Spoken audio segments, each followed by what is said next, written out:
Hello, everyone. This is criminal profiler Pat Brown. And today, this is such a bizarre case. These two lovely people were sitting on this bench and they got shot.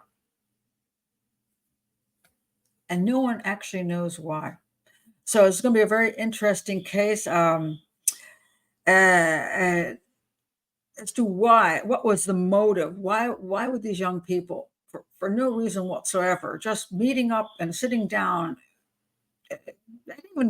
This wasn't even a big plan. They just texted each other and said, "Hey, let's meet up for a little bit," and they did, and they got shot within minutes.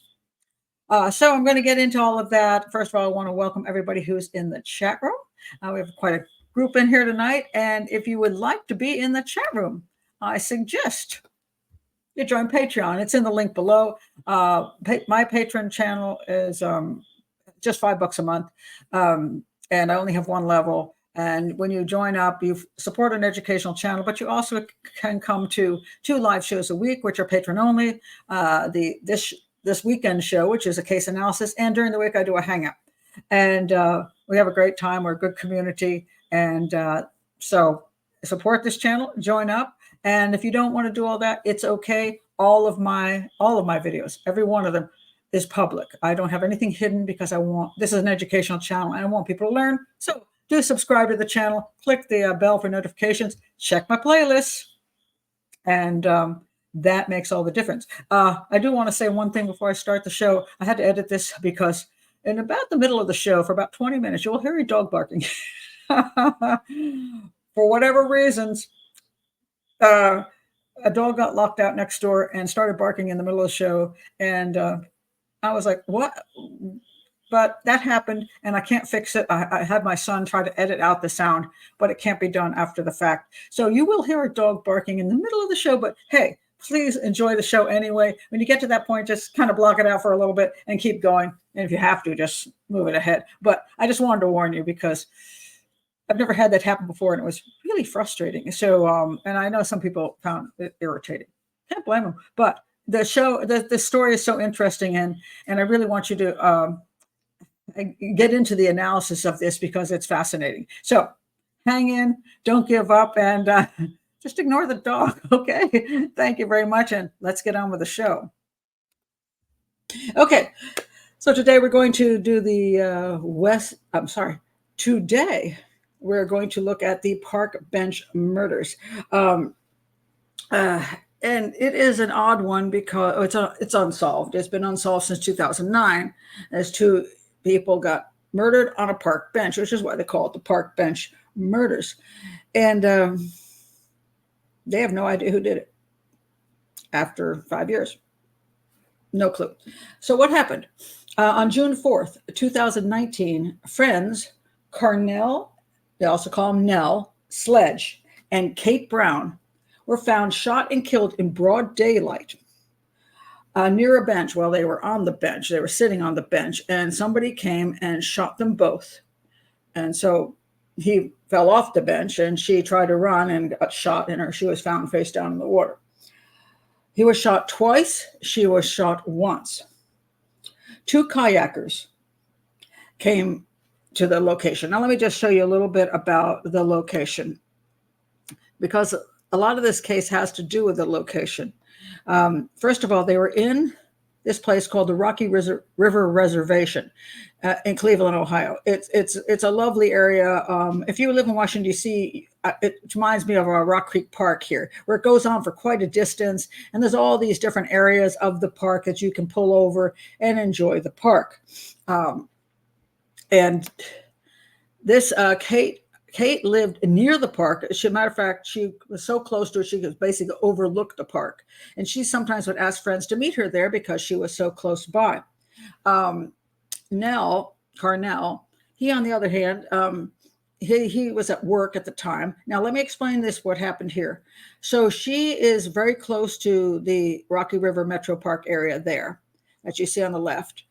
She was in her apartment, and she was in her apartment. She was at the gym in her apartment.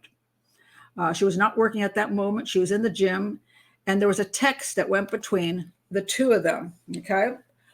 And it's a little confusing. If you watch Unsolved Mysteries on Netflix, which is the show is called Park Bench Murders. It's the only place I found a documentary. It's pretty good. There's a lot of it's very vague, but you see the families of these two murder victims and how much they loved them, and it's very, it really gets to you watching the families dealing with this what out of the blue kind of crime, and that nobody knows why it even happened.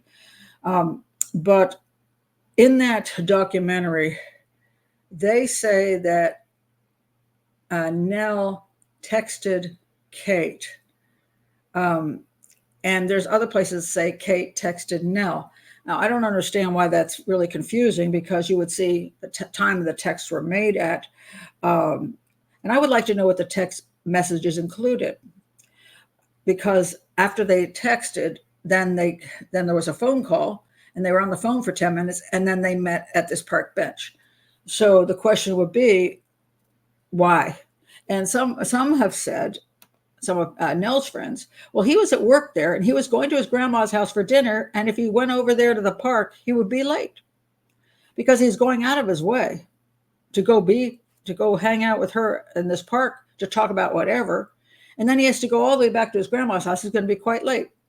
Now, people said he's this kind of guy that if anybody asked for his help, he'd show up, and that's why a lot of people think Kate texted him and he didn't text her. But I don't absolutely know that. But there was a text that went out between the two of them, and then that phone call, and then they both got in their cars and they drove to the park. Okay. So now, if you go to the park, all right. So this park, this location, it's near the Lorraine Avenue Bridge, and you see the parking lot is here, and this is where they got killed, on a bench. It was about 100 feet from the parking lot. And this is the parking lot. It's not a very big parking lot. It has like 4 cars in it, something like that would fit in there, maybe 5, maybe 6, depending on the size of the vehicles and how people park. So they went to this location and parked their cars, left all their stuff in the car. Their phones were in the car, their wallets were in the car, purse was in the car, everything was in the car. So it doesn't appear they were planning to be gone very long. And I guess because this bench wasn't that far from the parking lot, they're like, not that big a deal. We're just going to walk down to the bench and sit and talk for a sec. We don't think anybody's going to break into our cars. They didn't actually say if they were locked, but I would assume they were. But sometimes, if you lock your car and you're right nearby, you're not really that worried about anybody doing anything to your car, breaking in and taking your phones and your whatever.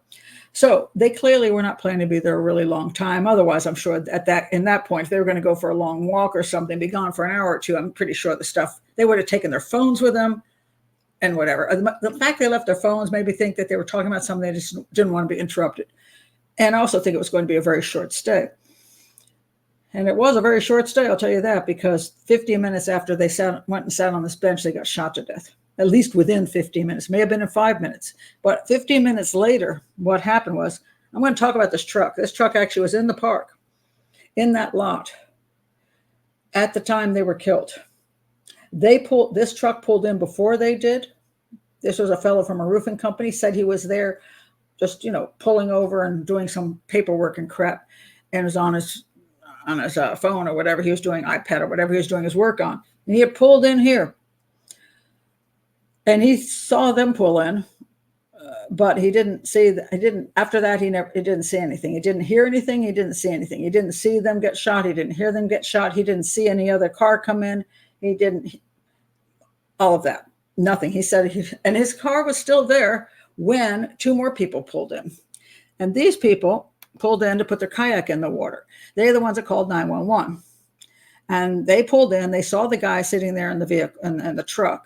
They saw the other 2 cars. And then she looked over and saw this guy, because she looked over that direction because they were looking at the water, because they wanted to put the kayaks in the water.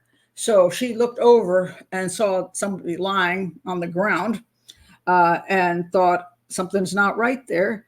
And she she asked her boyfriend, husband, whoever he was, to go over and check on the guy that looked like he was like lying on the ground like that. And so he went over and he saw that the guy was dead, and he saw the girl in the water, and they called 911.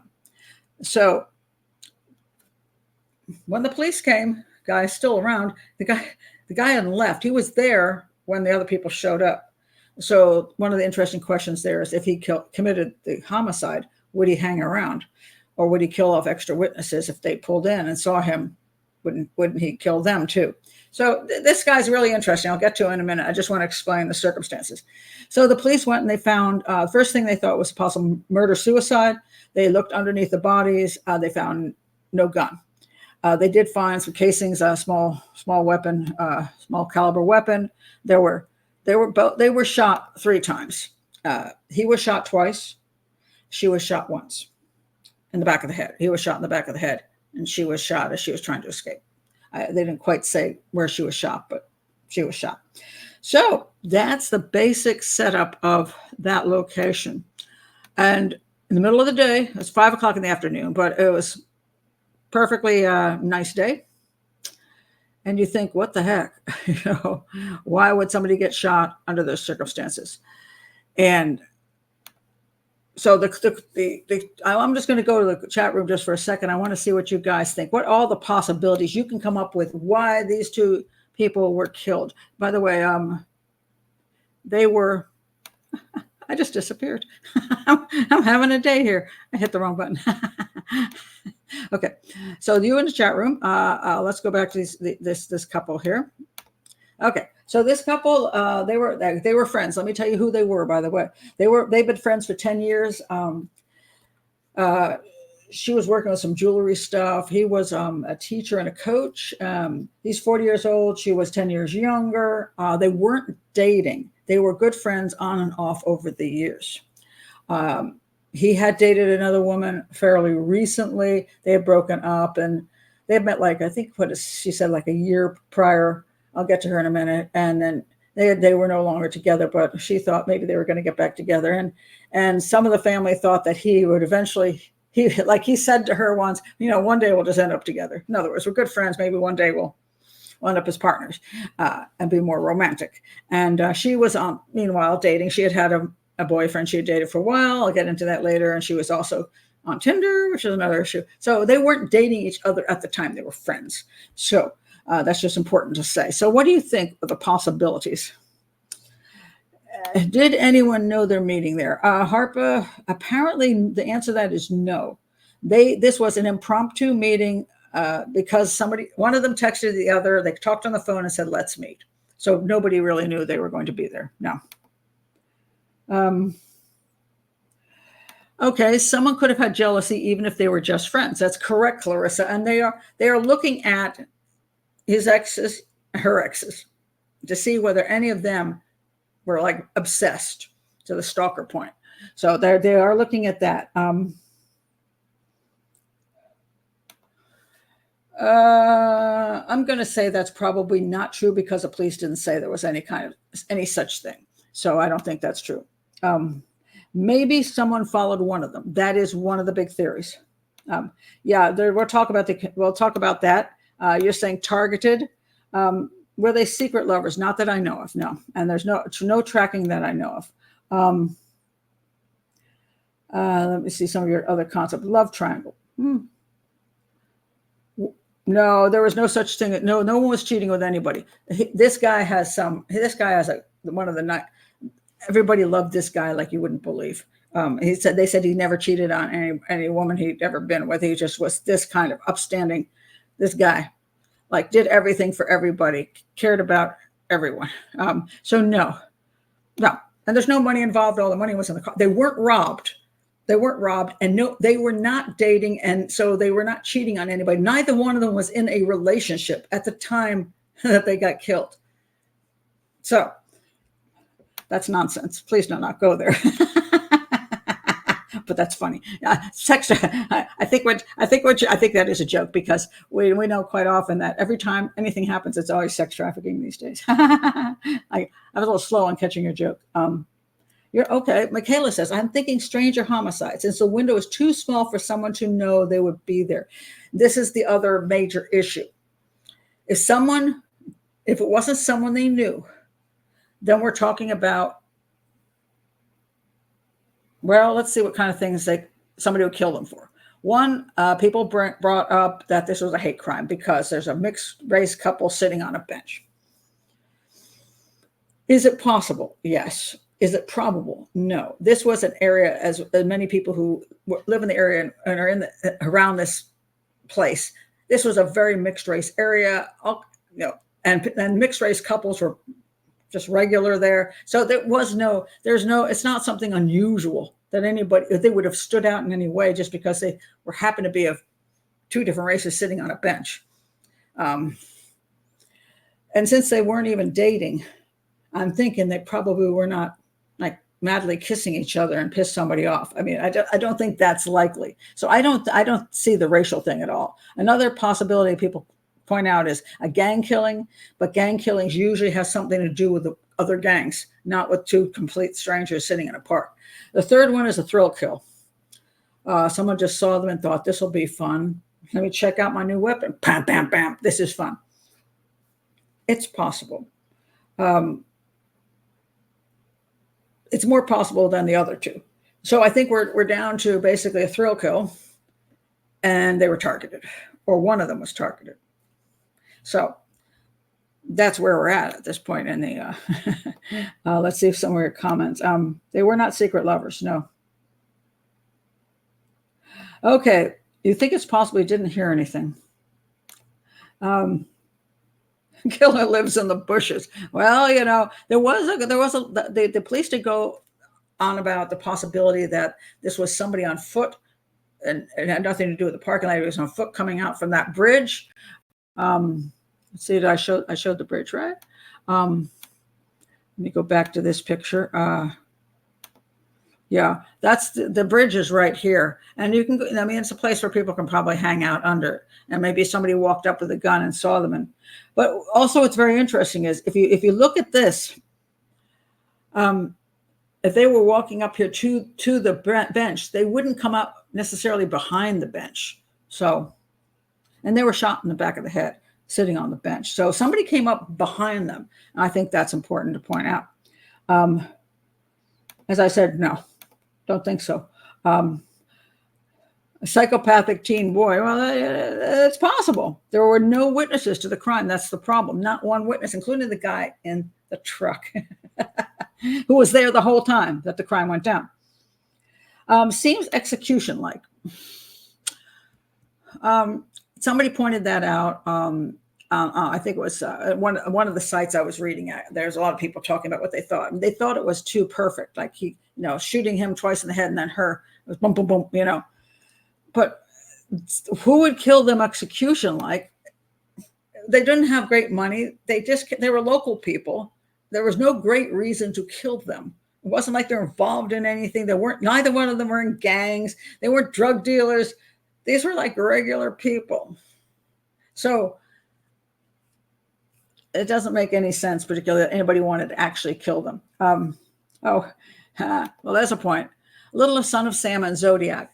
Now, that's possible. You can have a serial killer who just likes picking people off. So that is a good point. Could that be true? Sure. I can't take that off the plate. I can't take it away completely. So some thrill killer could be a psychopath who was more of a serial killer type, like Son of Sam, who just likes shooting people. There are sometimes couples targeted by certain serial killers who are like incels, who are like, man, I can't even get a date. Damn it. Look at the two of them. Bang, bang, bang. Possible. Can't take that off the plate. So, okay, even if she were on Tinder, how would they know where she was going to be? Okay, that is a good point. So I'm going to go now to the guy in the parking lot, because I find this whole thing about the parking lot very interesting. The guy sitting there in the truck in the parking lot. My picture's gone. Seriously. Oh, here it is. Okay.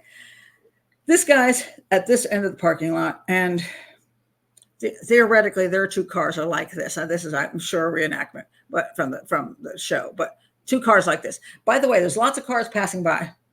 They're passing by and they're passing by and they're passing by. A police officer was there, actually caught on his dash cam the two of them passing by.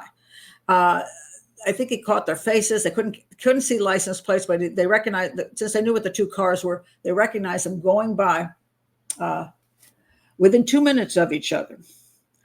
And then they parked in this lot. So here we have Mr. Truck Roofer Dude. And a lot of people are highly suspicious of him. And I was highly suspicious of him because I'm like, you're in the parking lot. You don't hear anything. And although, I'll point you out, he was here and 100 feet over to the bench, okay, that's on the water. I also don't know. They did not mention whether he had music on in the car. A lot of people have the radio going. They're listening to talk radio. They got music going. It's a guy, who knows what he's got playing in that vehicle. I haven't heard. That's one of the things that was left out and drives me crazy when they don't include information.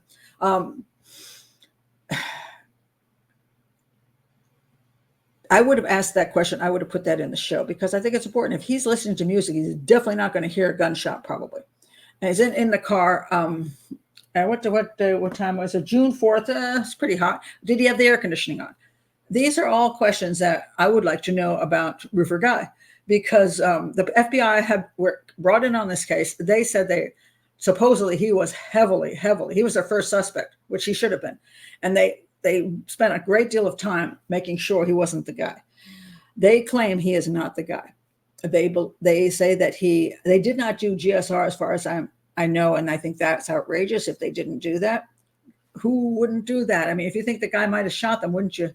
Along with trying to see if there's a gun in his vehicle, which, again, I didn't hear that they found a gun in his vehicle or looked for a gun in his vehicle. I don't know. This is all very vague.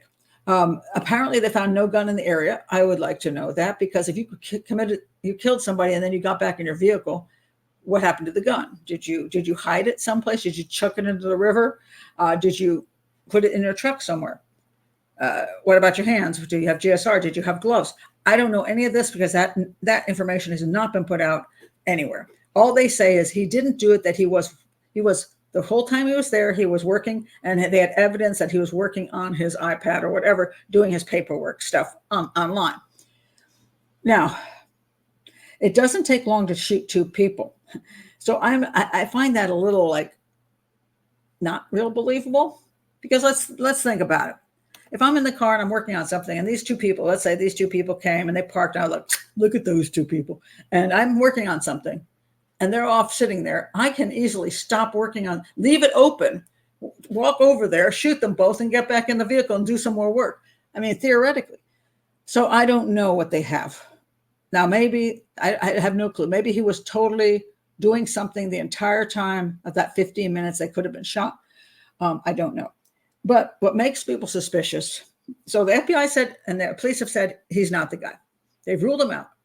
But I never trust anybody being ruled out because I'm not there to rule them out. I'm not there to look at the evidence and say, oh, come on. That's how you rule them out. So I don't know. But I will say this. So I'm looking at this guy and I'm like, you didn't see them get shot. You didn't hear them get shot. But what about the person doing the shooting? You said you did not see anybody pull in here. And if somebody pulled in this lot and walked over and shot them and came back, you'd think he'd just shoot the dude in the truck as well. He didn't say he saw anybody pull in the lot. The only people he saw pull in the lot were the people with the kayak. And so I say to myself, if the guy didn't pull in the lot, if he didn't hear or see the crime and he didn't see a car pull in the lot, maybe because no car ever pulled in the lot. So I went on Google Earth and I looked up this area. Now, actually, it kind of showed up in the video too, but I kind of missed it. But anyway, so here is the lot. But if you look here, there's the lot, then the park bench is like over here. What do you notice right there? And this is on Google Earth. So you see two people are parked there. They're not, there's a lot here, but they're not in the lot. Now, why aren't they in the lot? I'm going to guess maybe at the time they parked, the lot was full and they wanted to, I don't know if it's legal to park on the grass here, but they're parked on the grass. And what's interesting to me is that they're parked where the park bench would be further up.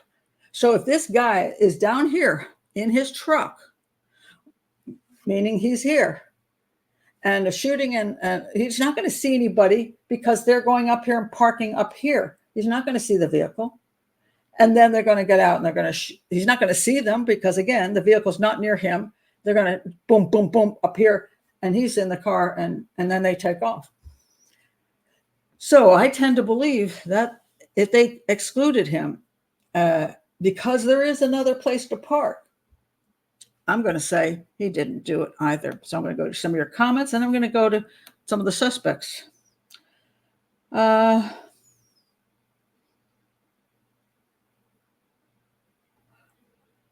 Yeah, that's it. People parked on the grass, trees blocking the view. And that's what's interesting to me about that. Let's see. No. See, that he doesn't, this is, but I think you said this probably before I gave this scenario. I don't think the guy was on foot. I think the guy parked right there, or whomever the killer parked right there.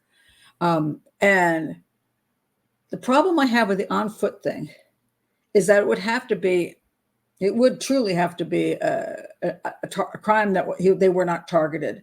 It was a random crime by some random wacko. And they were just lurking in that area. They were walking by and they just saw them, shot them, and then ran off. Is it possible? Yes. But there's a 15-minute period of time. Now, that's a small amount of time to encounter the psychopathic, whatever, serial killer or thrill killer or whatever. It's a small amount of time in a very public location. It's not exactly the best choice, shall we say. Now, I want to point out the old window of opportunity issue. The window of opportunity in this case was extraordinarily small. But on the other hand, windows of opportunity are windows that can open really quick. So it is possible, I can't take it off the table, that somebody came along who was a psychopath of some sort, whether they just thought it was fun to kill, thrill kill, or they're a serial killer who was going to add numbers to his whatever. Or whether it was guys, maybe some incel who didn't get any, and he happened to be there and saw them, looked around and said, hey, nobody's seeing me, and happened to have a small caliber weapon on him and shot them and then ran off. Can I take that off the plate? No, I can't. Because even though it's a very small window, so it's improbable, it's not impossible. And so it's improbable for two reasons. One is that they would have to have just been unlucky to be right near the wacko at that moment in time in broad daylight. And in a place where people are driving by. It's a lousy place to do this. There's so many more opportunities to kill people that don't have the risk factor. And secondly, it is a small window of opportunity, so it would just have to be they just cross past it exactly at that moment. It is improbable. It's not impossible, but it is improbable. So that's Roof Guy seems to be an oblivious man. I will say no on that. Why do I say that? I spent a lot of time sitting in parking lots. I have. I did private investigative work, so I was in parking lots for that. But also, there were times I was in parking lots because I was in between jobs. Let's say I had a job here and I had a job, an hour away or 30 minutes away, and I had to kill time. Often I pulled into a parking lot and would do paperwork, or sometimes I'd go to sleep. Although one time I tried to do that before I went into the senior center, and I realized I would look dead. So not a good place to pretend to take a nap is in the senior center parking lot.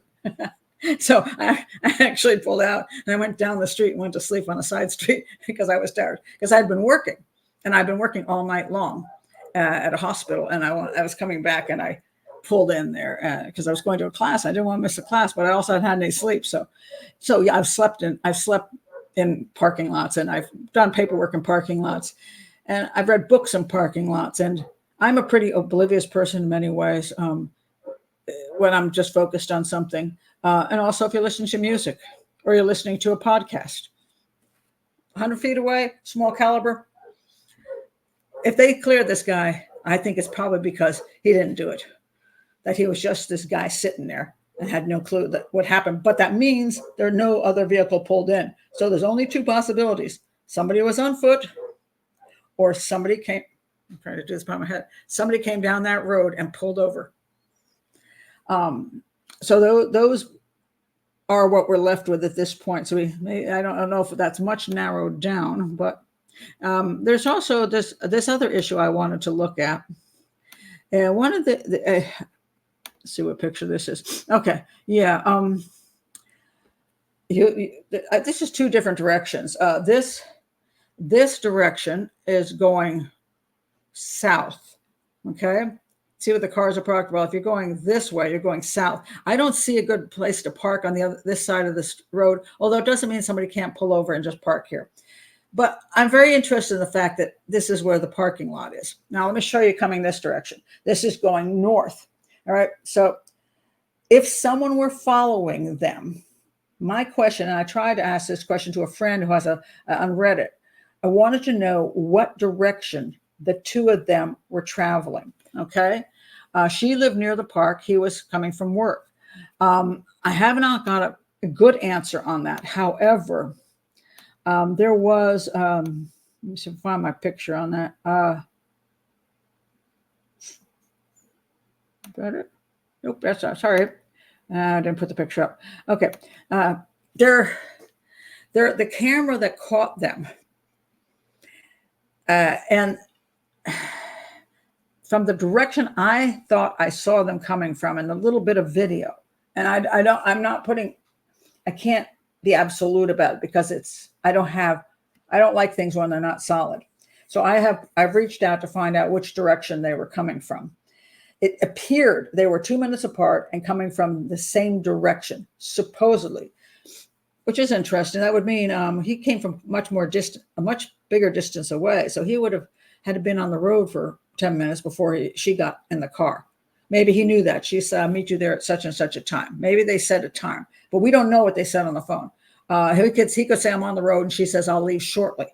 And it's because she knew he was on the road. But she came in first, he came in second, 2 minutes behind her, supposedly. The picture I saw, why don't I have that picture? Darn.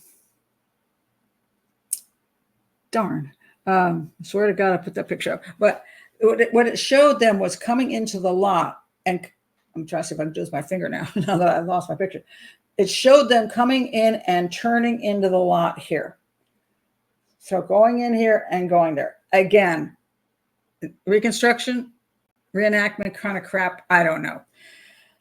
But it has some meaning. If they both came from the same direction, it has less meaning if they came from opposite directions. But to me, one of the reasons I think it could be targeted is because if somebody was following one or the other of them, and they got to this point and they're following it, and then this person pulls over, if they don't want to be seen, what they're going to do is pass that parking lot and pull over right after it.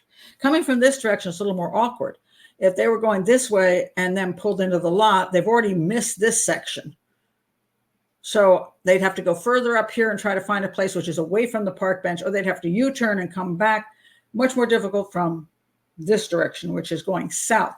This direction is going north. I like the fact that if somebody's behind them this way, they pull in the lot, they just pull straight over afterwards, not wanting to be seen. Now, did they know both of them were going to be there? Not necessarily. It could well mean that one of them was being stalked and was being followed, that person having no idea where they were going. Because as you point out, it seems that nobody knows where they were going to be at unless one of them said something as they were leaving. Okay, so if Kate said something as she was leaving the gym, she told somebody, I'm going to meet my friend over in the park, they'd have a clue. Maybe, I don't know if they know where in the park, unless they knew where she liked, what her favorite place was. And for Carnell, if he told somebody, well, same thing. They could have said, oh, he's going someplace, I'm going to follow him. Carnell is coming from a much longer distance than she is. He's going 14 miles, and she's pretty much just going around as far as I can see, maybe a few blocks away, or maybe half a mile away at the most, very close by. It's easier to follow her than it is to follow him, because it's quite a distance, and there are, it depends how good people are at following, whether they lose people. I don't know how fast Nell drives, whether the other person is willing to run lights. I mean, I've tailed people and I don't lose people, but it all depends. But that's a longer distance to follow somebody than Kate. Kate living right nearby and being in the gym in her own apartment house. So somebody could have followed. Now, again, they don't think they had to know she or he were meeting anybody. It could just be that they were following them, stalking. And then when they saw her pull in and they saw somebody else pull in, they were mighty curious, and maybe they just pulled up there. 2 minutes, 2 minutes. Let me take that back. 2 minutes apart, one is going to pull in. 2 minutes is going to pass by, and the other person is going to pull in. So they're not going to be, one would not realize there were two people involved at that point, unless specifically you knew two people were involved. You would not necessarily know they were together, because 2 minutes was between. All right, at least at the camera that the police officer had. So if one of them pulled in before the other, and somebody was stalking one of them, then they pull up here, and they're gonna maybe they're watching, because they're not pulling in with them, because they don't want to be seen. So now they're up here watching, and 2 minutes later, as they're watching, the other person pulls in. They go, "Oh my God! Oh, they're meeting somebody," and then they see them walking over here, and now they're pissed off because they have whatever obsession they have, and then they walk down there to shoot them. Or it's complete strangers that just happen to be wandering in the area. I mean, but regardless, the person didn't park in the lot. They either parked here or they were on foot. So I'll go to your comments, and I'll talk about the possible suspects.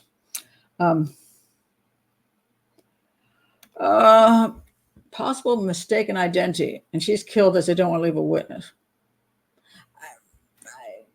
I doubt it. I doubt it. The mistaken identity is extraordinarily rare, and that's why would they kill?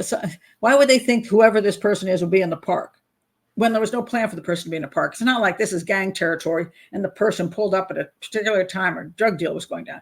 It's not like that. So I don't think that makes any sense to me. I don't think it would be mistaken identity. And also, I shot him in the back of the head. So, I mean, they didn't have that much time to look at. That's just, I can't go with that one. They know that they were shot from behind. So the approach was from behind, not from in front. So nobody was walking along here and came up straight upon them. No, they said they were shot from behind. So it would seem whoever came from there. Road rage. Well, it's possible, but and that seems a little extreme for both of them to be knocked off.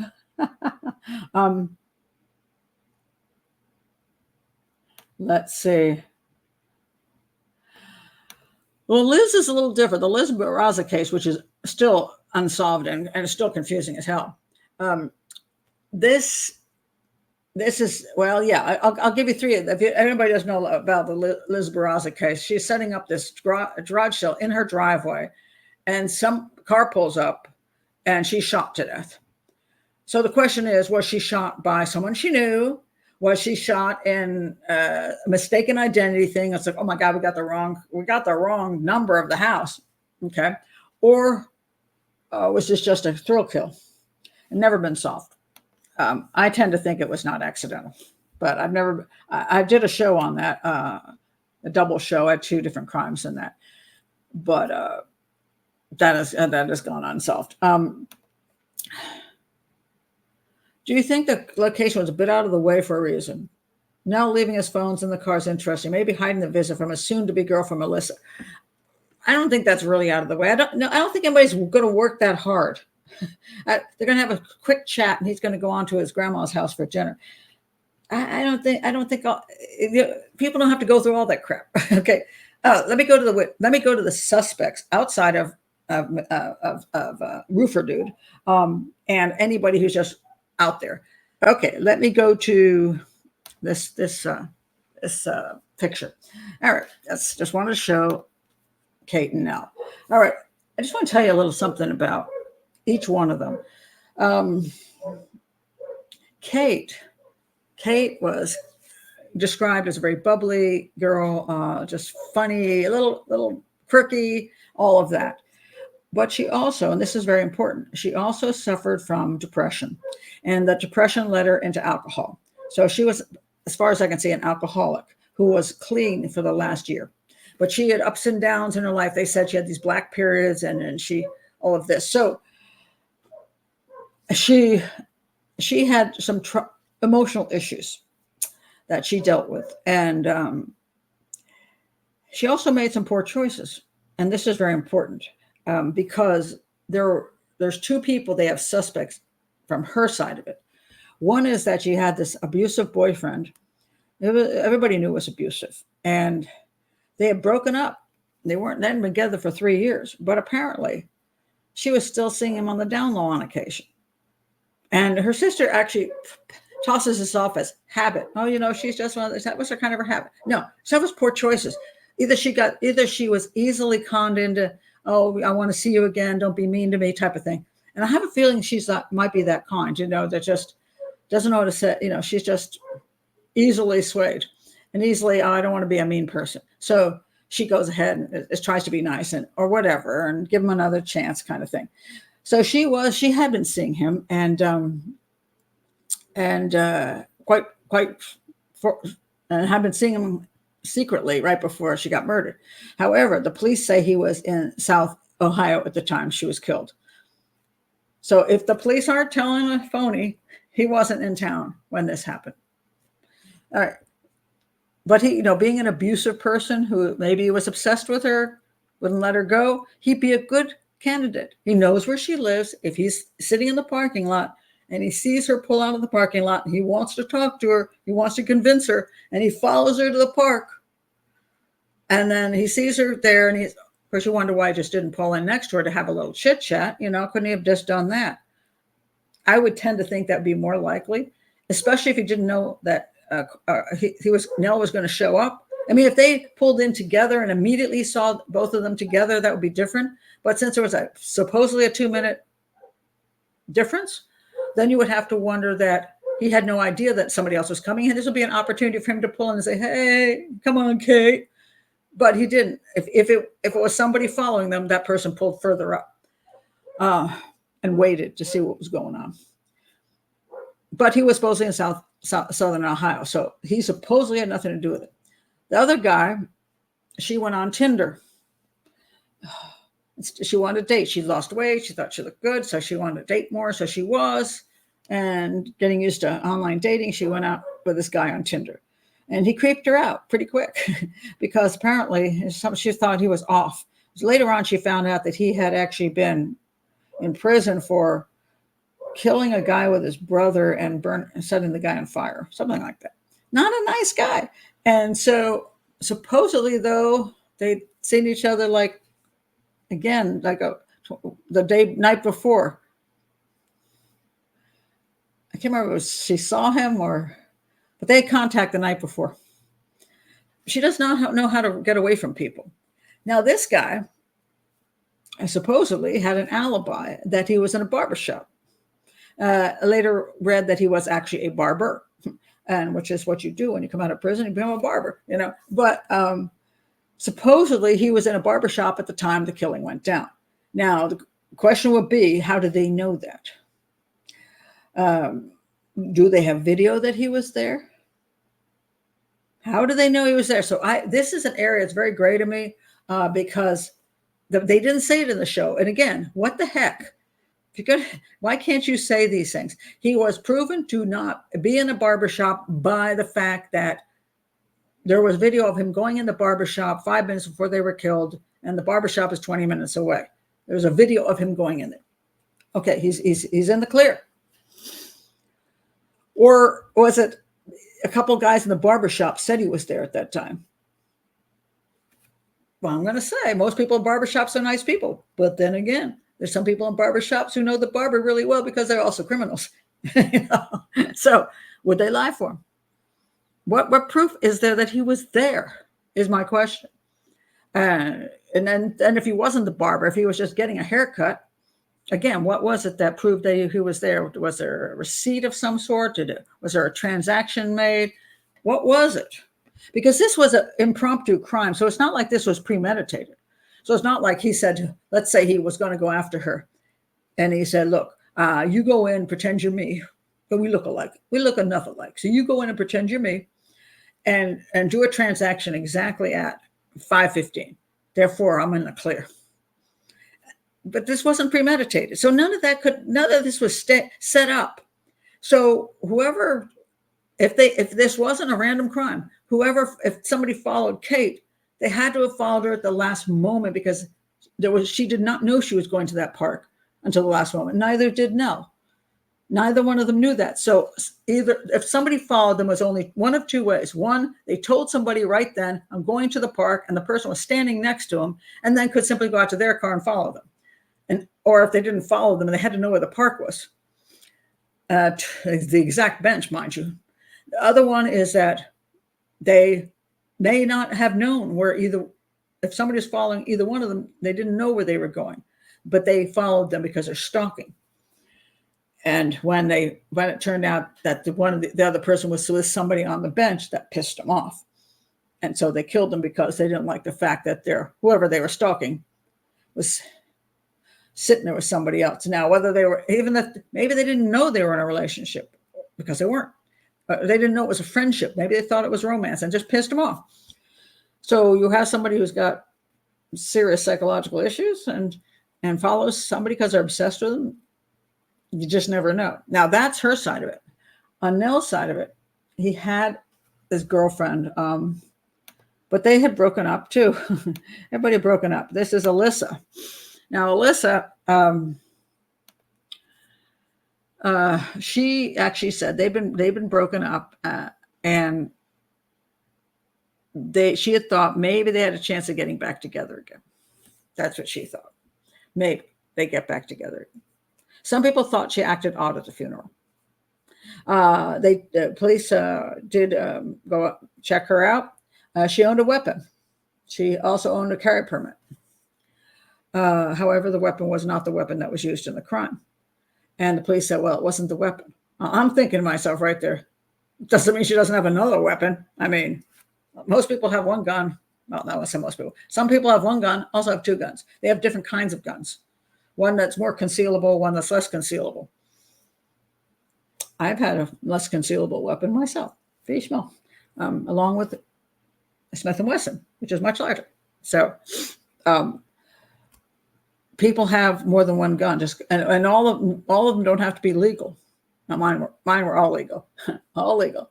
But just because somebody has a legal gun doesn't mean they don't have an illegal gun.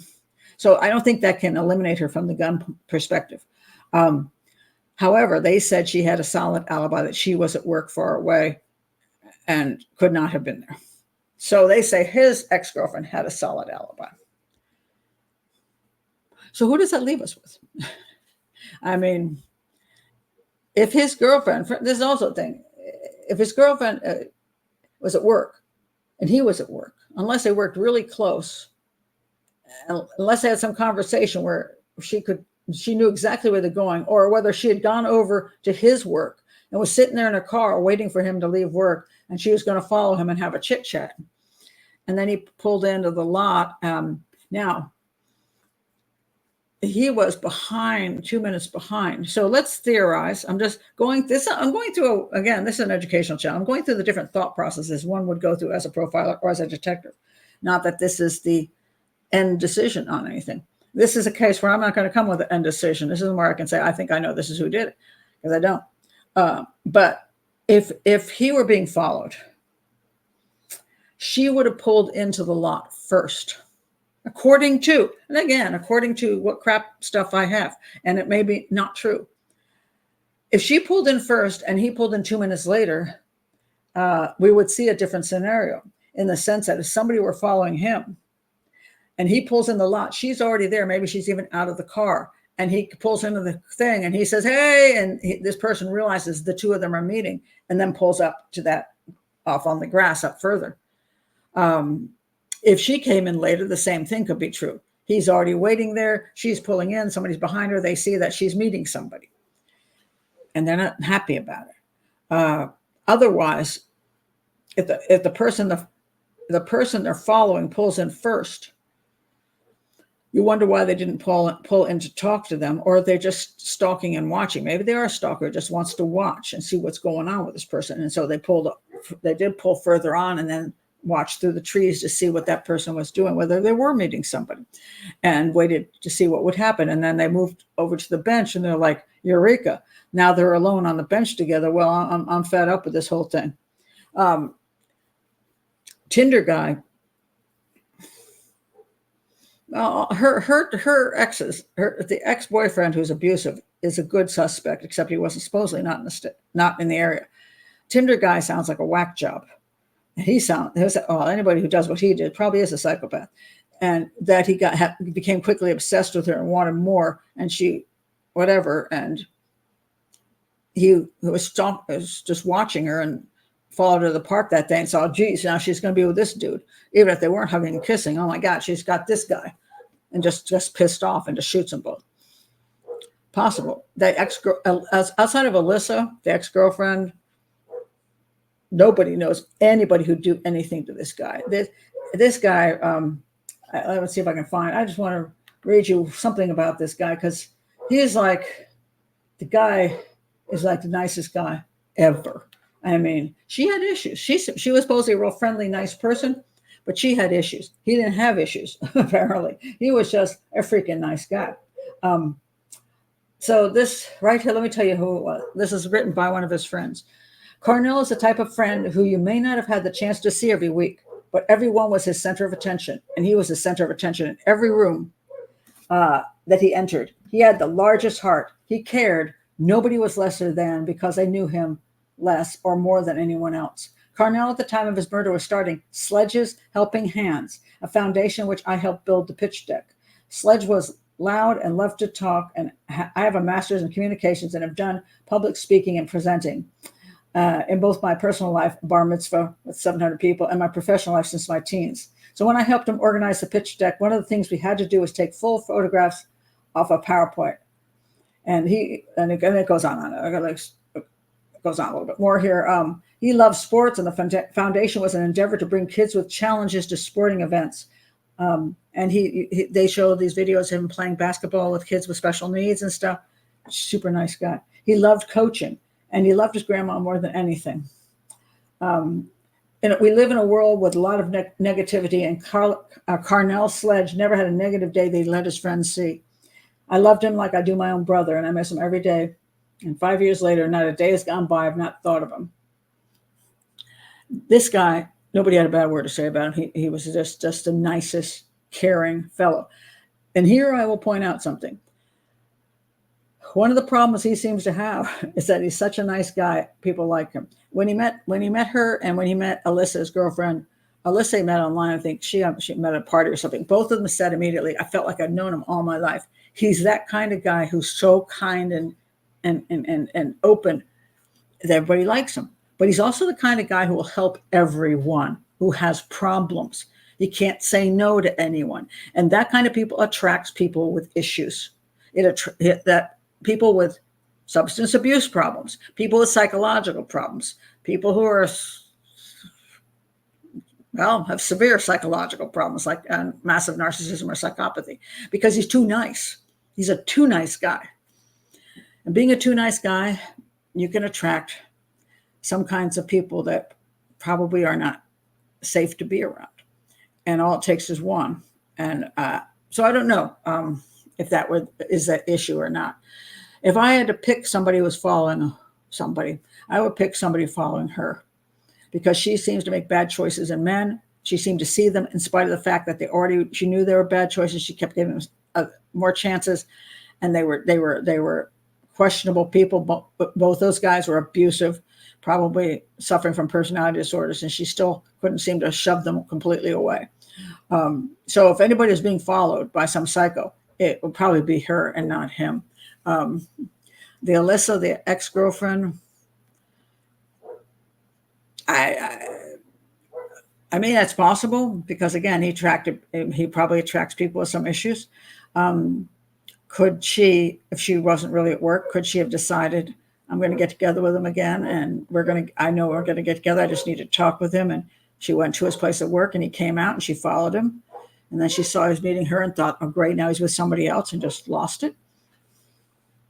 I mean, we can make up all the stories we want. I can't come up with really good information on it. So, as to who else could be in this mix. But I tend to lean toward because there's just the issue of the parking. It just, for some reason, it really attracts my attention. This road that one person pulls in here, the second person pulls in here. This guy never sees anything. I just find it unlikely that there happened to be a person in this area, just in this area, within that 15-minute time who just happened to, a person happened to be there who was a psychopath, B, that they had a gun, and 3, that they decided to use the gun and kill 2 people sitting on a bench in broad daylight. So I'm more likely to believe someone followed one of them and pulled over right here on the grass and saw them on the bench, got out of the car, killed them, and jumped in the car and took off. I'm much more likely to believe that. That makes more sense to me. All right, I'll go to some of your comments now.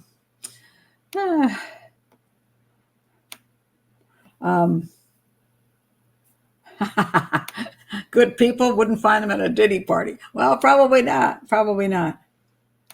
Well, there's a lot of nut jobs on Tinder. That's the problem. Tinder is, I mean, stay off of Tinder. Oh my God. I mean, Tinder, there are people who've met people that have ended up in a long-term relationship. A lot of people just meet up, just hook up and have sex.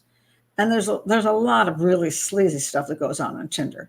And if you're going to take the chance of meeting somebody on Tinder, you don't really know who they are. It's rolling the dice. There's a point to that. If she went to 12-step meetings, this talker could have come from there. A lot of unhealthy people there, unfortunately. This is an excellent point.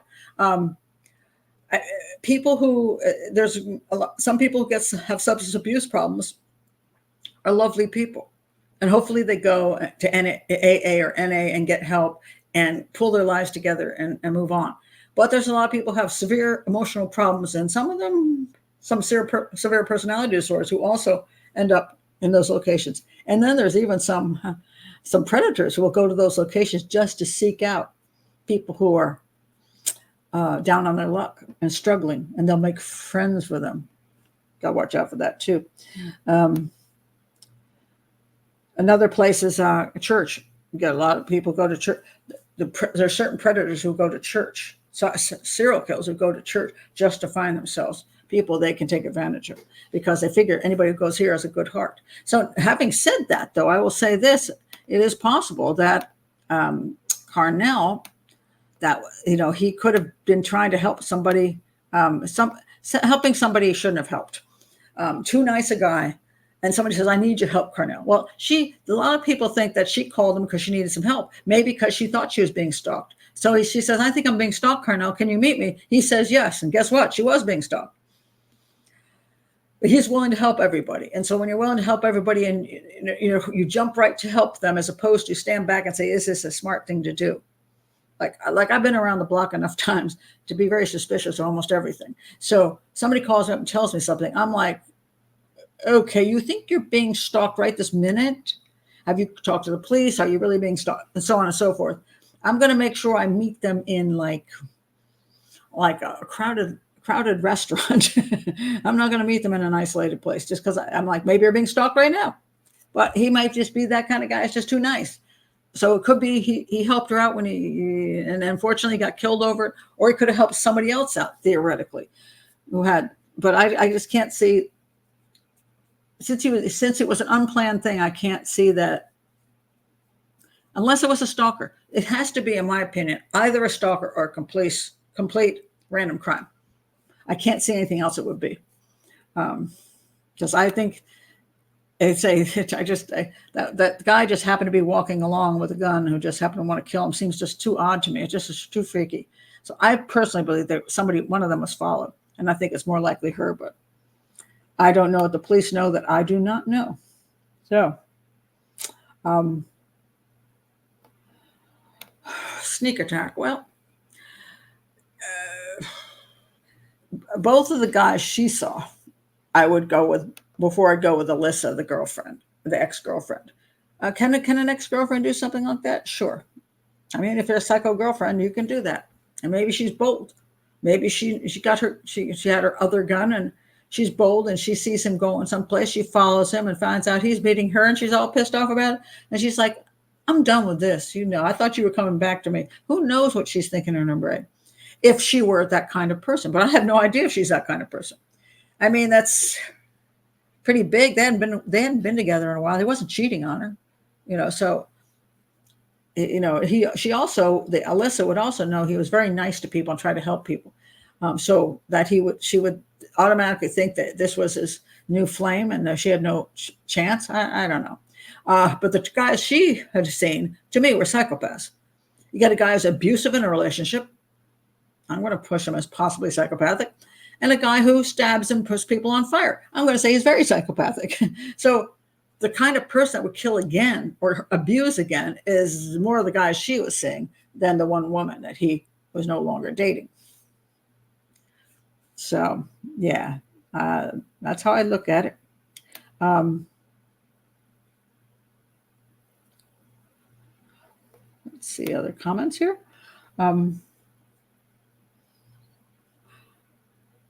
That's very true. Sadly, the great kind people get murdered, taking in druggies, etc. They do. They can't. They don't want to say no. They always want to think the person.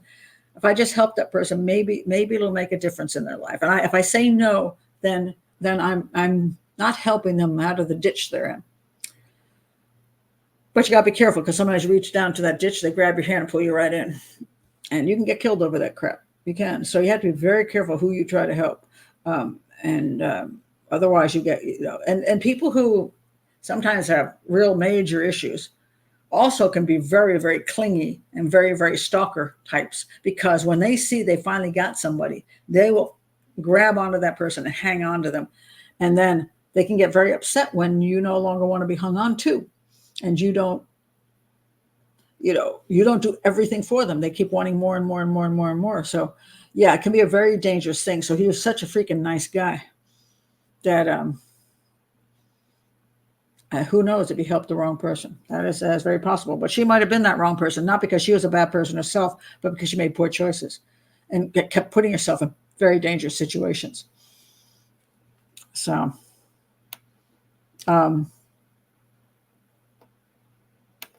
Alyssa says, not this Alyssa, different Alyssa. I think it was involving that ex at the barbershop. They had a long history of abuse, and the barbershop doesn't sound too solid. I think it was possibly tracking her somehow. I would think they would have checked out the tracking device on the car.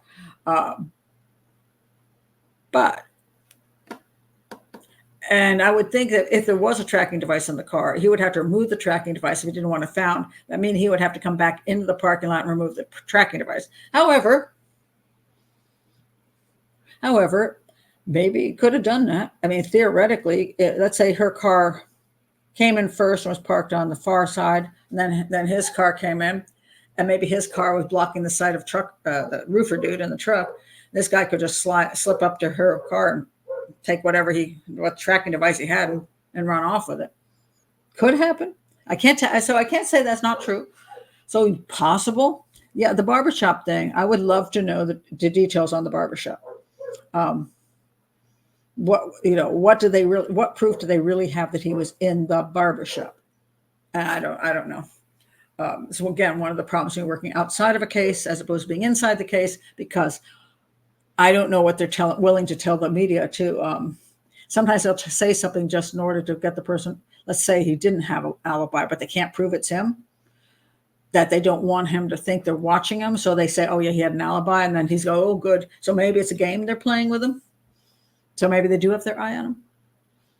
Hard to know. It's been 5 years. Do they need to continue that pretense? I don't know that they do, but I know a lot of times police don't tell when they're talking to television. It's not always accurate what they're saying. And I've had that was a problem I had when I was doing the show I Detective. There were quite a few times when they said, "Pat, what about this?" I'm like, What did the police tell you? Okay. I'm going to say that's not true. I'm going to say, don't ask me that question because I will have to answer it truthfully and it will go against what the police said. Since I was only on the show as a criminal profiler, I wasn't trying to say any more than basic criminal profiling stuff. I would have to tell them, if you ask me the question, I'll tell you the truth. And they said, okay, we won't ask you the question. Because I knew the police weren't quite telling it the way it was. So I was like, and they had reasons. Sometimes they had reasons for doing that. Like in one case, a woman was killed in her house and the husband was asleep upstairs. And supposedly this young kid came in and killed her for whatever reasons. And the story went that this was this home invasion thing. And the husband had nothing to do with anything. And I'm like, did the police tell you that? And the problem was, I think the police did, according to them, the police sort of did tell them that. And I know the husband was involved in that crime. So the problem was, I think they could only get the kid, but they didn't have the evidence on the husband. So they didn't want to bring up that can of worms because it would be an issue in the prosecution. So you have to be a little cautious about whatever you hear on any television show. I'm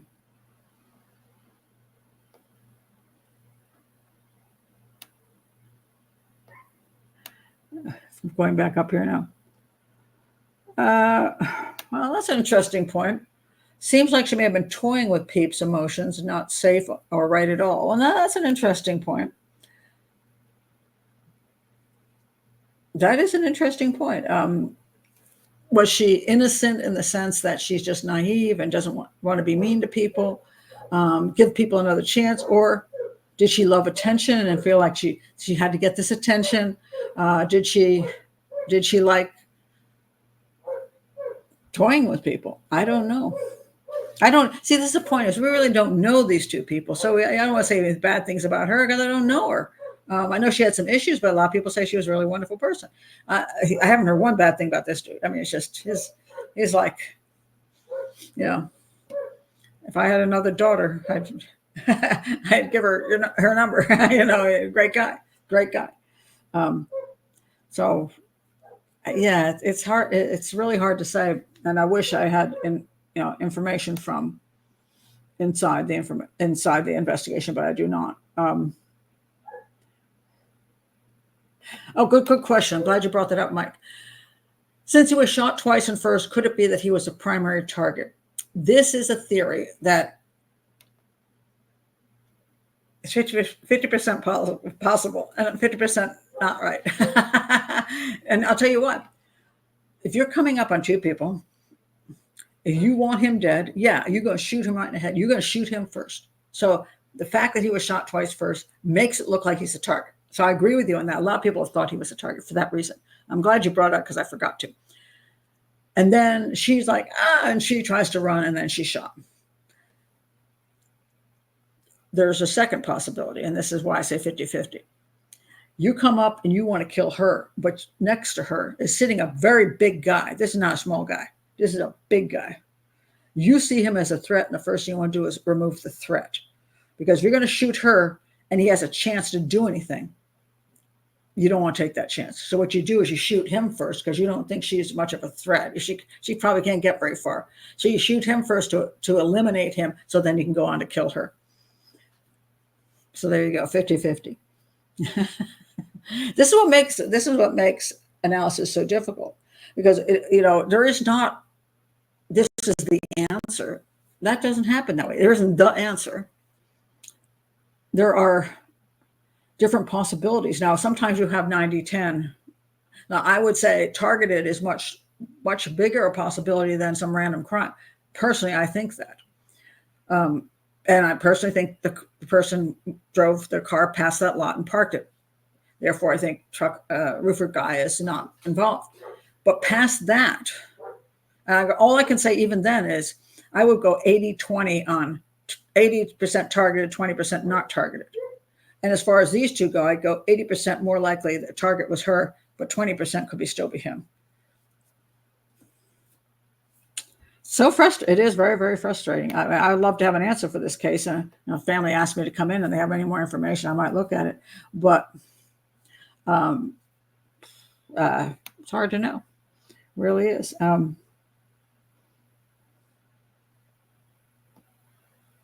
Just looking for last comments here, see if there's any more. So, okay, well, what if she saw the perp, recognized him, and started to run?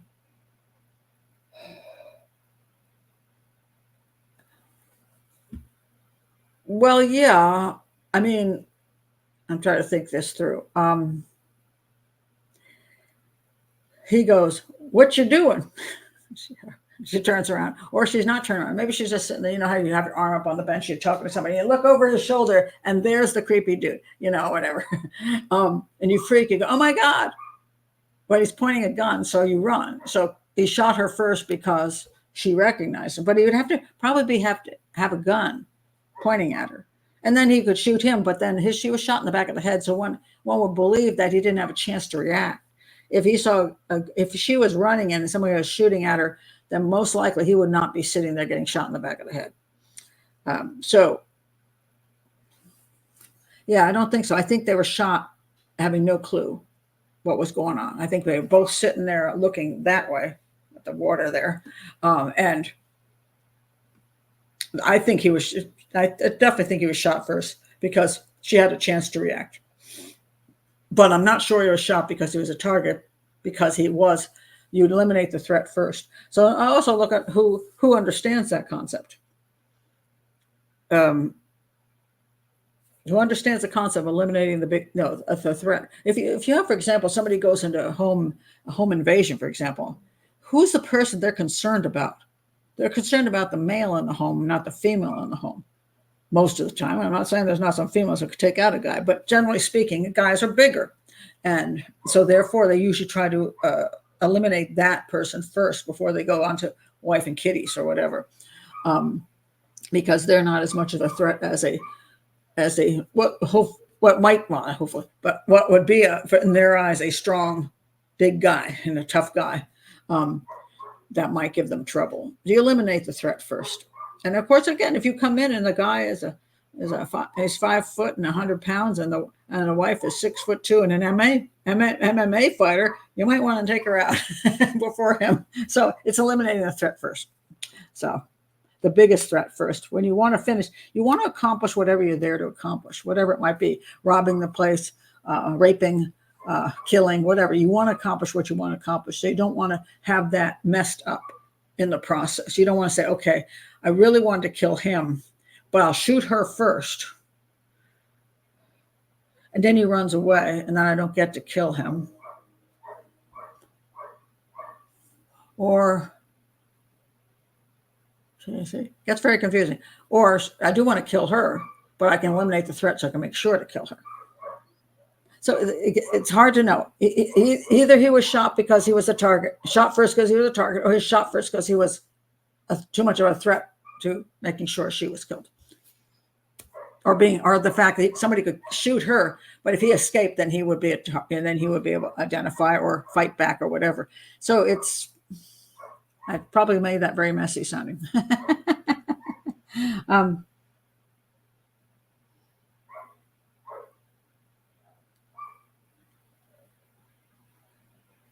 Let's see.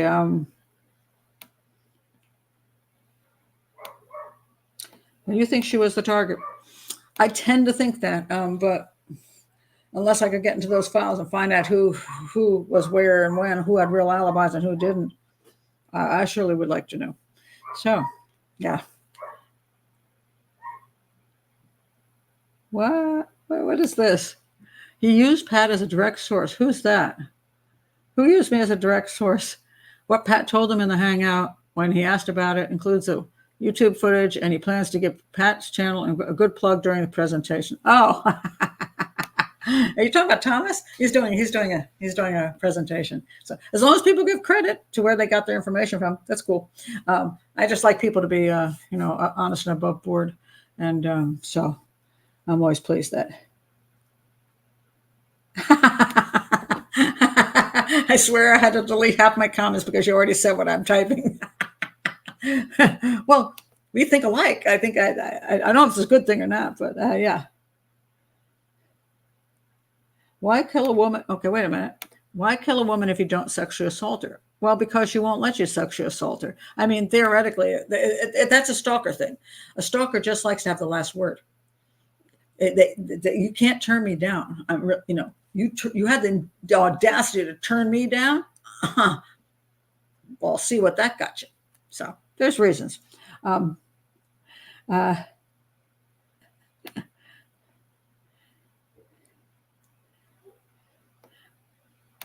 So I think he's the biggest threat. He would be the biggest threat. So it's hard to know that he's a target or the threat. Yeah, it's very tricky. And again, I want to point out, as I do so many times, profiling is not absolutely coming up with the answer to the crime or the suspect. It's coming up with the best avenues to investigate. Profiling should be done by the detectives themselves or by a profiler who theoretically, it would be nice if they were embedded and doing the profiling at the time of the crime within the first 48 hours and looking at this going, from what I see as happening at this crime scene, when I examine the evidence, the physical evidence, the forensic evidence, the behavioral evidence, whatever evidence there is, when I examine that, I would say 80% this way, 20% this way. This is why I think you need to look over here, especially hard this way. Yeah, don't throw that out because everything is not so set that I can say, oh, 100%. I mean, there are occasions where I go, if you're looking any place but there, you're wasting your time because there is where it is. But a good portion of time, what you're trying to do is give them the best avenues of investigation, but not to eliminate entire avenues. So when one profiles outside the investigation, one is always limited because one doesn't have all the information. So all I can do is show you how I would analyze. And then, if something comes up later, for example, somebody is arrested, do you think, well, heck, that person was on my radar. Then people go, oh, you're a crappy profiler. But a lot of times what it is either you didn't know, there was no evidence point. They even existed at the time you looked at the crime, especially if you're outside the crime like me. I'm 5 years late here. What do I know about all the details? I don't. So I can only do so much. And if somebody that turns out to be somebody else and I find out there's a lot of information that actually pointed elsewhere, and I think, if only I'd known that, I would have maybe been a better profiler at that moment. But this is the whole point. Profiling is not about 100% perfection on determinations. It's about doing the best you can with the information you have to do the best, to create the best investigative avenues. And that's why I say detectives are basically profilers. They do the same damn things. And the problem is a lot of times they don't have as much time to think because they're so busy doing interviews and rushing around and writing paperwork, they can't focus long enough. It's nice to have an embedded profiler who can just examine everything while they're doing everything else and then bring the group together, and then everybody puts their 2 cents in. And the profiler can say, okay, guys, while you were running around, this is what I came up with, and present the evidence that led them to those theories so that they can decide whether those things make sense to them and whether they should follow that direction or not. But this concept of profilers being some kind of minds that can see things that nobody else can see and always be right is ridiculous. No, that's just nonsense. And unfortunately, that's been promoted a lot. So people have very, very high expectations of profiles of being absolutely correct all the while. And if they're not, they suck. Sometimes they suck. So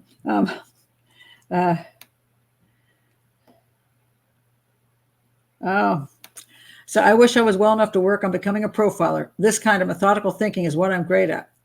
Okay, according to my amazing girlfriend, anyway. Well, there you go. Well, it's a field you can't make any money in, and you can't find a job in. So we do not in this country have embedded profilers. As far as I only heard South Africa had that. And I think if there were embedded profiles in every major police department, that would be fabulous. And that would be great. Like I'm in Prince George's County, Maryland. I would love to be an embedded profiler in my county. We have a crap load of homicides. Some are basic. They're like, okay, we know who did it. It's a gang shoot. We don't need the guy's still standing on the porch with a gun in his hand saying, yeah, I killed her. Okay, you don't need a profiler for that crap. But there are those more difficult ones, which if I were only inside the department, I could work on these things on a regular basis, on a daily basis, like a cold case squad would work on cold cases, but be there in the beginning so they don't become cold. That would be nice. And if every major police department had those kind of profilers, we could then train profilers properly, not just the FBI, because they think they're the only ones that can profile, which is nonsense. I had a great profiling program I taught through Excelsior College until they destroyed it because it was too much like work for students to actually study. Anyway, very bad experience. But I worked so hard putting together that program. But I would love to see that program in every college across the United States where people could come in and study that and then be embedded in a local police department. One with enough crimes. I mean, if nobody ever gets killed, you're kind of wasting time there. But being embedded in a place that has large police departments, and maybe you could be on loan to some jurisdictions in the area when they have something that they can't handle, and you could go that they just don't know what they're looking at, and then you can go and start right in the beginning with them. But you could be embedded in law enforcement. I think that'd be fabulous. And that's what I would like. Either detectives to get more training, but I would also like to see profilers embedded. And that's not going to happen in my lifetime because for some reason that's not popular. But those are the two things I push rather than there's only 9 profilers in the United States and they're all FBI and they never work on any case unless the media pushes it. And then they show up, 10 years later and give some pronouncement behind the scenes and never have to prove if they're right or wrong. It's just all stupid stuff. I'm just not happy with FBI profiling. And because I think this profiling is something that should be able to be taught. Just like being taught to be a lawyer, taught to be a doctor, taught to be anything. You can be taught to be a profiler as long as you have good logic. You have to have that ability and learn to analyze and learn how to do it. And then you could get a job. Why can't you get a job? If there's 20 detectives in that department, why can't there be one profiler? So sometimes you hear about a case and are like, why didn't they think of this? And then 30 years later, someone asks that question and boom, the case is solved. Indeed. And a lot of times that's why it is also helpful to have more than one person, not necessarily one profiler, but at least some kind of round table where you can discuss what do you think and come up with enough avenues of investigation. Don't overlook some avenue of investigation because there's always that somebody says something, you go, oh crap, I didn't think of that. And I've said that. And I'm like, I'm a profile. I've done tons of analysis. And I'm like, why didn't I think of that? Maybe it's because it wasn't something in my wheelhouse. Maybe it's just something I'm not that familiar with. I just didn't think about it because it wasn't a culture I was familiar with. Or if it's about cars, I'm screwed. I don't know anything about cars except that I can drive one really well. But other than that, I don't know these things because I can't be, my brain has not been in every aspect of life, in every kind of situation, but somebody else has been there and they're like, hey, I know what that means. That's cool. So that's why it's more heads is helpful, I think.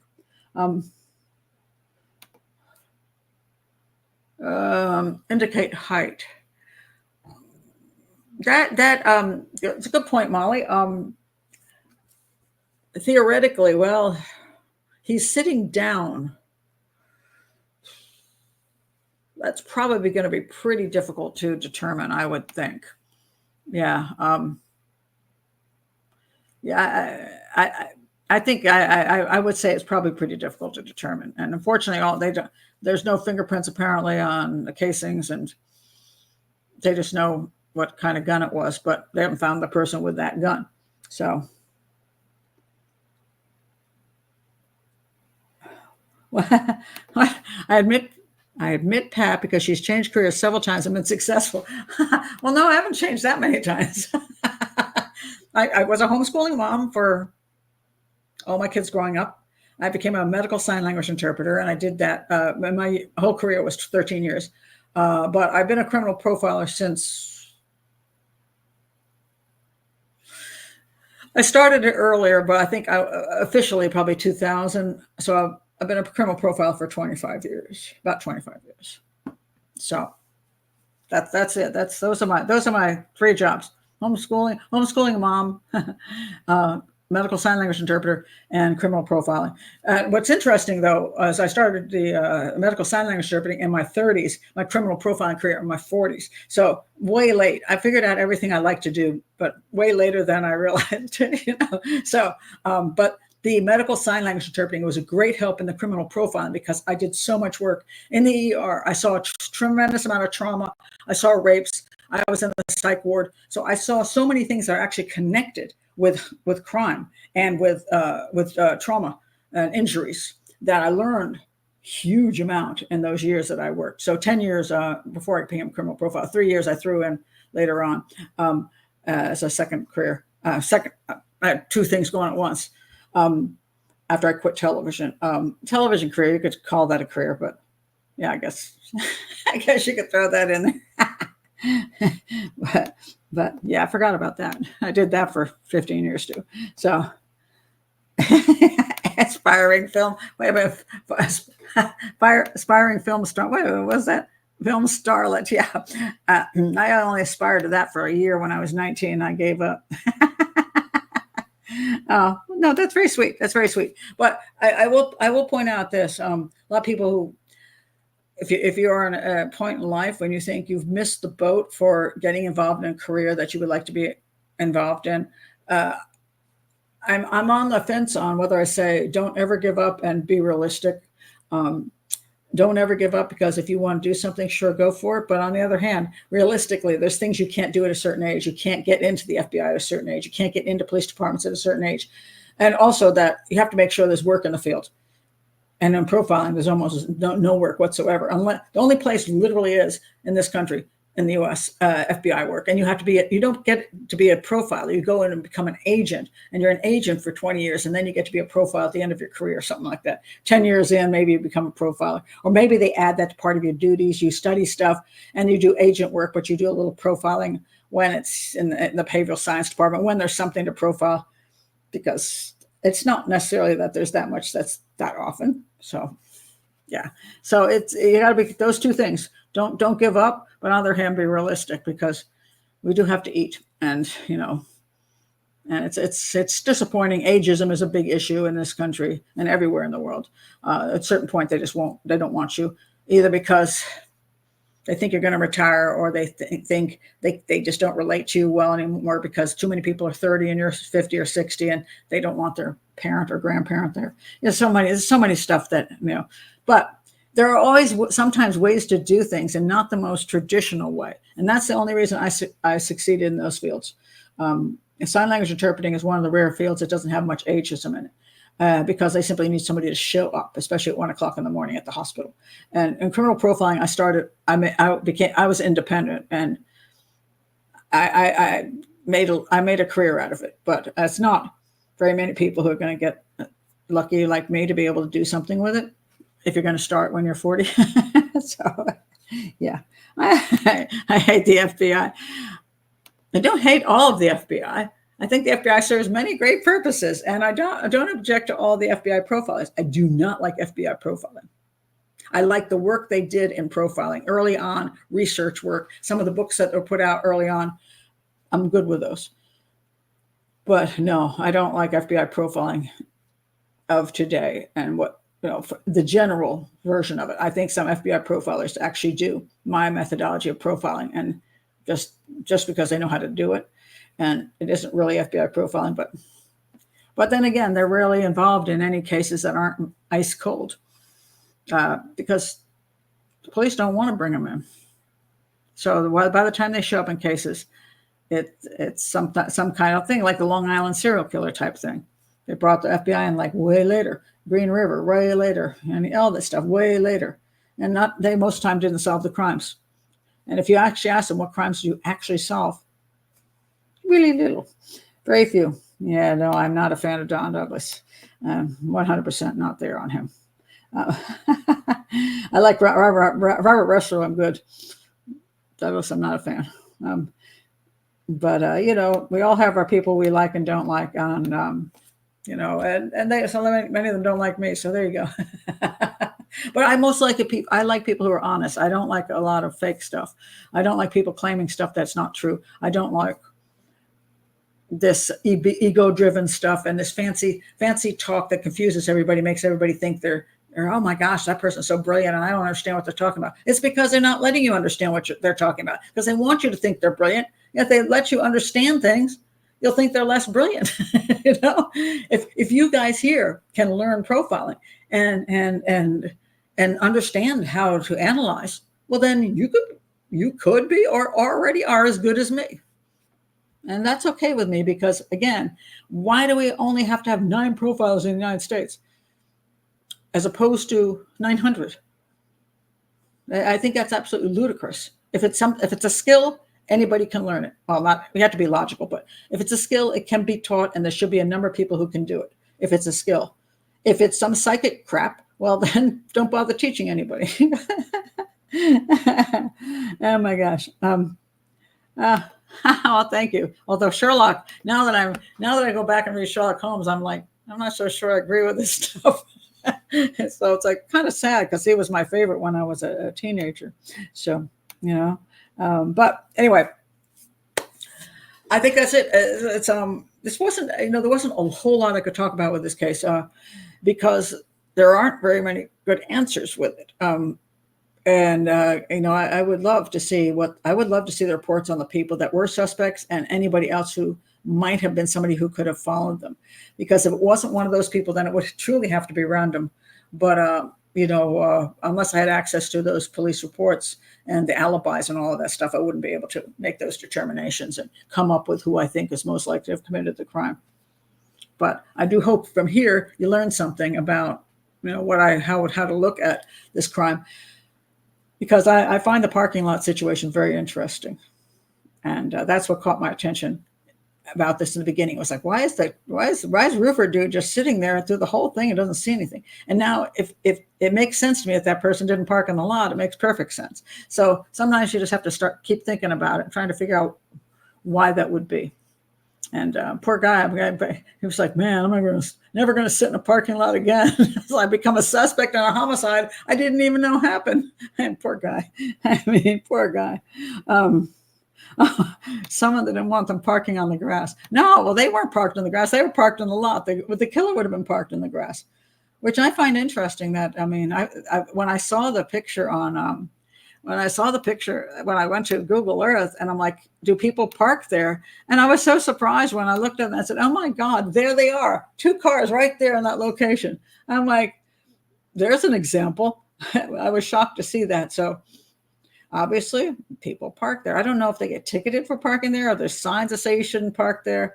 But now, one of the ways I like to work crimes, by the way, is if you have an opportunity to go to location, this can make a huge difference. When you stand at that spot and you see who could come from where, and what if you parked here, what would happen? If you parked there, what would happen? Where can you see the actual? How far is it from? It's supposedly 100 feet from here to the bench, but from here to the bench, how many trees are in the way? And can you sneak through the trees, or is it a straight on shot where, people would see you shooting, or can you hide behind a tree and shoot? How close can you get? These are the things I don't know, because I'm not actually at that location, and being at location makes a huge difference in a lot of analyses. So that's why when I've worked cases before, I would go to location, and a lot of times I was in the police department, like sitting there for the majority of the day,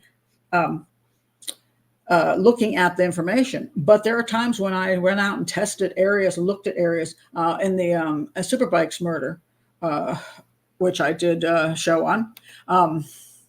That one I did a whole test of how long would it take to get from the parking lot of Superbikes where 4 people were shot down to a convenience store, which saw the last customer supposedly left that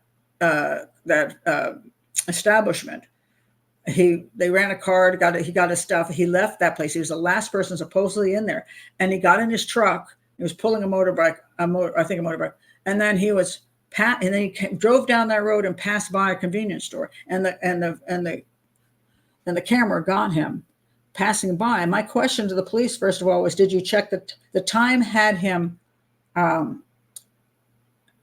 The time had him there too early to have. How does it work? If he shot the 4 people and left the store. He couldn't have made it to the convenience store in the amount of time that he showed up there.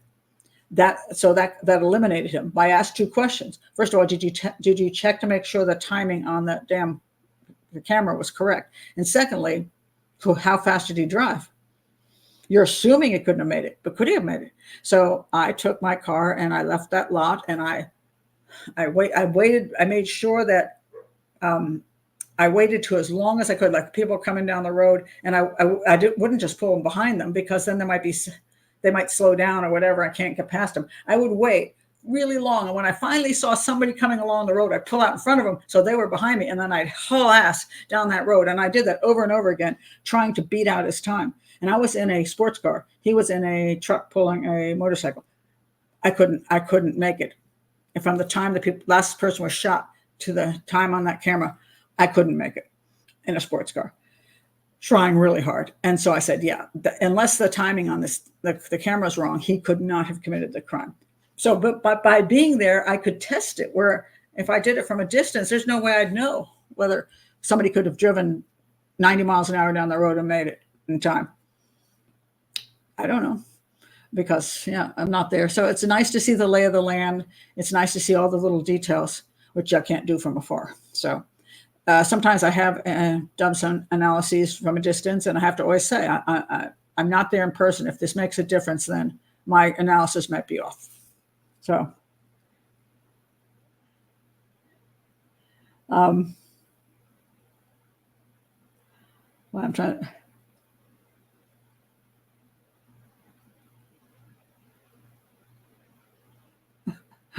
I'm just laughing at some comments here.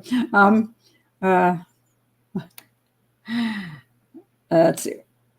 And I won't comment on that comment. So anyway, and anybody that's in the chat room knows which one I'm talking about. Anyway, that's it for now. So I thought it was a very interesting crime, and I wish the heck they would solve it, because I do want to wait before y'all go. I do want to point this out. Oh, okay. At the end of the video, at the end of the documentary, Unsolved Mysteries. Oh, sorry, that's not the one.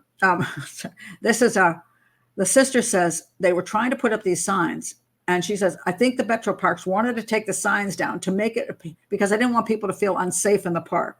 And she said then this, but if a crime like this could be committed here, they clearly are not safe. You know, this crime had nothing to do with the park or the safety of the park. This could have happened in the grocery store parking lot. It could have happened in front of somebody's house. It could have happened in front of a police station. It could have happened any place. It's daytime. People are at the park. What more security could you possibly put in this park to make it safe? You'd have to have armed guards lining the streets. I mean, it's not an unsafe park. It's just a place that's a park. That's an open area where people enjoy themselves. And although there are reasons, I always say to women, for example, you have a beautiful walking path that goes through the woods in an isolated location. Yes, you can jog on it, but is it risky? Well, it can be, because if you get Mr. Psycho on the jogging path, you might get raped and murdered back there. So what do you do about it? Do you call that an unsafe path? As a matter of fact, that happened right here in Maryland. With the woman that got that raped and murdered in Maryland. She was going down a path and got attacked and pulled in to underneath like a drainage place, and she was murdered. And they're putting it now. The whole thing is this path, is it unsafe? Well, that path is just one of thousands of paths. You know what I mean? It's a path going through a park. How are you going to make it safe? You cannot. The only way you can make it safer is to be sure you aren't alone. Be sure you don't.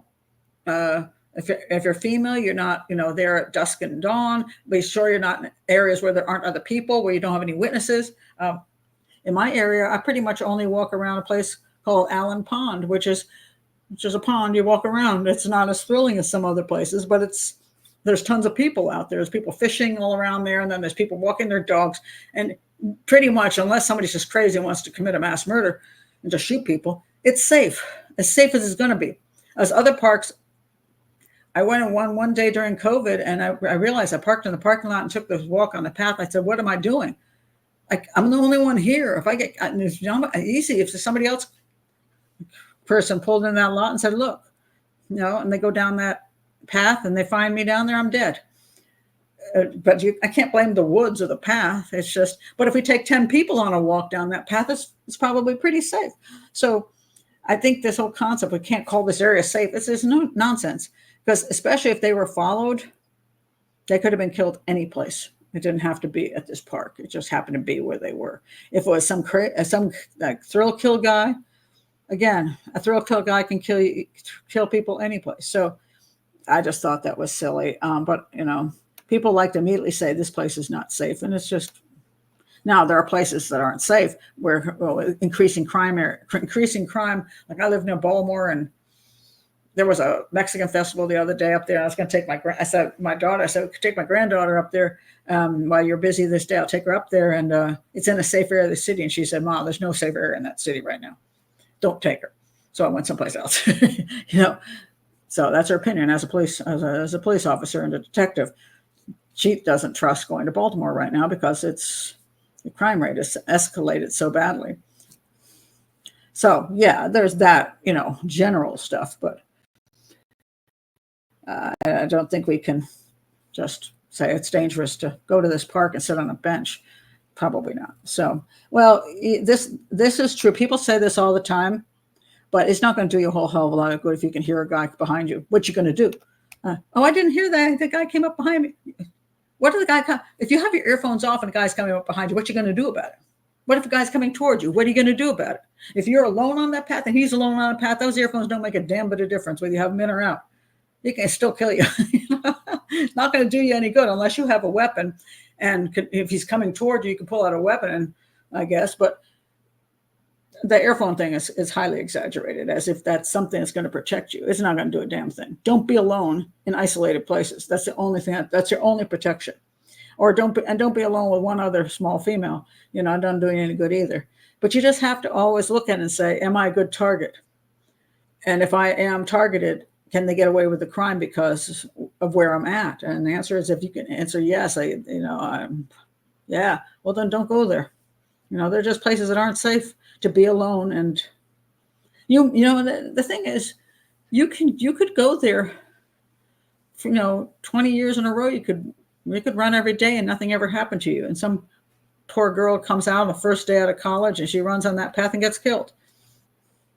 Sometimes it's just bad luck, but, and it's in the odds, it's about the odds. And there are people who've traveled all over the world, the females alone who've hiked the entire, trails to the United States and been in the mountains for 3 months by themselves. And it's just crazy stuff they've done. They lived a long life. And, but, so sometimes it's just bad luck and sometimes you have good luck. But I personally would not like to be in situations where I feel I have no, way to protect myself. So